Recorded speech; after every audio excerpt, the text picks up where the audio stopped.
નમસ્કાર વિદ્યાર્થી મિત્રો, હું આપ સૌનું હાર્દિક સ્વાગત કરું છું મારી યુટ્યુબ ચેનલમાં. તો ફ્રેન્ડ્સ, આજનો આ વિડીયો તમારી માટે, એટલે કે જે છોકરાઓ ડિગ્રી એન્જિનિયરિંગમાં સેમિસ્ટર 6માં અત્યારે સ્ટડી કરી રહ્યા છે, હવે 6 સેમિસ્ટર પછી એ લોકોને 7 સેમિસ્ટરમાં જવાનું રહેશે. બરાબર. હવે આ 6 સેમિસ્ટર અને 7th સેમિસ્ટરના વચ્ચે જે તમને જે થોડો ગેપ આવે છે, તો જીટીયુ વાળાએ અહીંયા તમને ઇન્ટર્નશીપ એવું રાખેલું છે.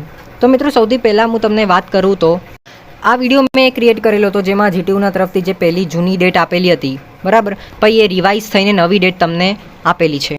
તેમજ આ બીજો વિડીયો તમે ખાસ જોઈ લેજો જો તમે diploma pharmacy, BBA, MBA, bachelor of hotel મેનેજમેન્ટના હો. બરાબર. કેમ કે અત્યારે જે મેં વિડીયો ક્રિએટ કરું છું એ ફક્ત ડિગ્રી એન્જિનિયરિંગ સેમિસ્ટર 7, બરાબર, એની માટે જ છે. જો તમે આ વિડીયો નથી જોયો તો જોઈ લો, કેમ કે બીજા બધા બ્રાન્ચ માટેની ઓલરેડી જે ડેટ જે છે આવી ગઈ છે. મેં આ વાળા વિડીયોમાં ડિસ્કસ કરી લીધું છે, બરાબર. તો આની લિંક હું ડિસ્ક્રિપ્શન બોક્સમાં મૂકી દઉં છું. આ ફક્ત અત્યારે વિડીયો જે હું ક્રિએટ કરું છું ડિગ્રી સેમિસ્ટર 7 માટે છે. સર્ક્યુલરના ટાઇટલ ઉપર જ તમે જોઈ શકો છો, લખેલું છે કે amendment in schedule of internship for degree student. એટલે જે મેં તમને કીધું કે પહેલી જે તમને ડેટ આપેલી હતી, તો એ ચેન્જ થઈને નવી ડેટ તમને આપેલી છે. તો નવી ડેટ જે છે તમારી સામે કંઈક આ પ્રકારે છે, તમે જુઓ. Bachelor of engineering summer internship 2 weeks, બરાબર. ડેટ તમે જુઓ, સ્ટાર્ટિંગ ડેટ છે 29th ઓફ જૂનથી લઈને 12th ઓફ જુલાઈ.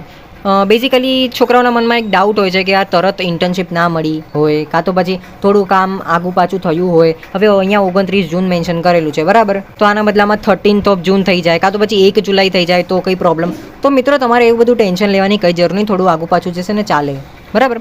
હવે તમારા માઇન્ડમાં બીજો એક ક્વેશ્ચન એવો થતો હશે કે યાર, ઇન્ટર્નશીપ જે છે ઘણા બધા પ્રયત્ન કરેલા છે, તો બી આ ઇન્ટર્નશીપ માટે કોઈ કંપની રેડી જ નથી થતી, બરાબર. અને કદાચ તમે કોઈ બીજા વિડીયોઝ જોયા હોય, કાં તો પછી ક્યાંકથી તમને લિંક એવી મળી હોય, કોઈ ફેક તમને સર્ટિફિકેટ આપે છે, ઇન્ટર્નશીપનો રિપોર્ટ આપે, તો આવું બધું કરાય કે ના કરાય, બરાબર. તો મિત્રો, આવું બધું તમારે કંઈ કરવાની જરૂર નહીં. ફ્રેન્ડ્સ, તમારા મનમાં બીજો એક ડાઉટ એવો પણ હોય છે કે ભાઈ, ઇન્ટર્નશીપ માટે કઈ રીતે એપ્લાય કરવાનું, કઈ રીતે મારે કંપની જે છે ફાઇન્ડ આઉટ કરવાની, કે જેથી કરીને મને ભલે પછી 15 દિવસની ઇન્ટર્નશીપ હોય, કે પછી જો તમે સેમિસ્ટર 7 પછી જે 8મું સેમ તમે કરો છો, બરાબર, તો ત્યારે તમને ખબર જ છે કે કેટલા વીક્સની આવે છે. એ ઓલમોસ્ટ 12 વીક્સની આવે છે, એટલે કે 3 થી 4 મહિનાની આવે છે ઇન્ટર્નશીપ. તો એમાં પણ તમને કન્ફ્યુઝન હોય છે, રાઈટ, કે ભાઈ મારી ઇન્ટર્નશીપ માટે કઈ રીતે એપ્લાય કરવાનું, કઈ રીતે કંપની ફાઇન્ડ આઉટ કરવાનું. તો તમારે એ બધું ટેન્શન લેવાની કંઈ જરૂર નથી. મેં આના રિલેટેડ પણ એક વિડીયો બનાવેલો છે આવાળો, એની લિંક પણ હું ડિસ્ક્રિપ્શન બોક્સમાં કીધીશ. તો આ 2-3 વિડીયો જે છે જોઈ લેજો.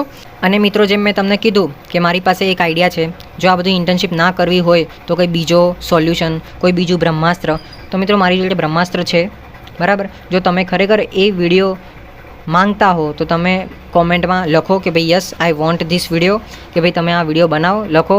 જો તમારા તરફથી રિસ્પોન્સ આવ્યો તો ડેફિનેટલી હું વિડીયો બનાવીશ, બરાબર. આ તમારી ઉપર છે, કેમ કે વિડીયોઝના વ્યૂઝ તમે જુઓ તો 100-200 આમ નહીં મજા આવે યાર, બરાબર. કેમ કે મારે એના માટે મહેનત બી કરવી પડશે.